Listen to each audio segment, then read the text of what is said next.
ಗೋಕರ್ಣ ಹೋಗ್ಬೇಕು.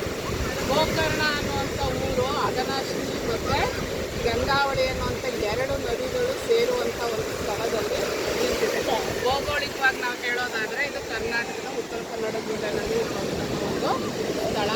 ಸಾಮಾನ್ಯವಾಗಿ ಇದು ಉಷ್ಣವಲಯದ ವಾಯುಗುಣವನ್ನು ಹೊಂದಿರುತ್ತೆ. ಕಾರಣ ಏನು ಅಂದರೆ ಕಡಲ ಕಿನಾರಿನಲ್ಲಿ ನೆಲೆಸಿರುವಂತಹ ಸ್ಥಳ.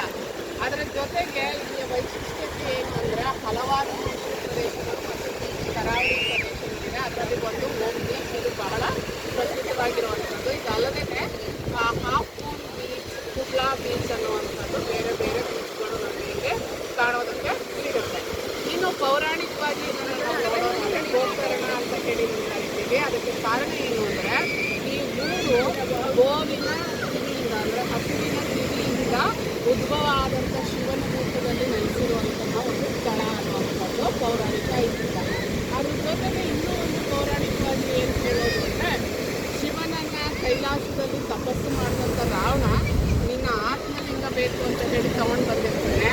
ಅದನ್ನು ಲಂಕೆಗೆ ತೆಗೆದುಕೊಂಡು ಹೋಗುವಾಗ ಅವನು ಈ ಗೋಕರ್ಣ ಕ್ಷೇತ್ರದಲ್ಲಿ ಬದುಕಿ ಅಂತ ಹೇಳಿ ಹೋಗ್ತಾನೆ. ಅದು ಆಕ್ಚುಲಿ ಏನು ಅಂದರೆ ಗಣಪನಿಂದ ಆಗುವಂಥ ಒಂದು ಮಾಯೆ, ಗಣೇಶನಿಂದ.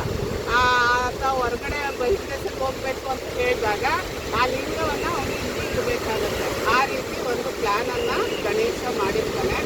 ಮತ್ತು ಅದನ್ನು ವಾಪಸ್ ತಗೊಂಡು ಹೋಗಬೇಕು ಅಂತ ಹೇಳಿದಾಗ ಆ ಆತ್ಮಲಿಂಗ ಬೇರೆ ಉಳಿದಿರುತ್ತೆ. ಅದನ್ನು ಎತ್ತೋದಕ್ಕೆ ಆಗೋದಿಲ್ಲ ಯಾರಿಗೆ, ರಾವಣನಿಗೆ. ಅದು ಭೂಮಿಯ ಒಳಗಡೆಗೆ ಬೇರೆ ಉಳಿದಿರುತ್ತೆ.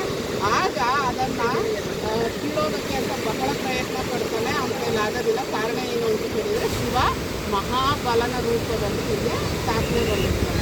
ಹಾಗಾಗಿ ಗೋಕರ್ಣದಲ್ಲಿರುವಂಥ ಶಿವನ ದೇವಾಲಯವನ್ನು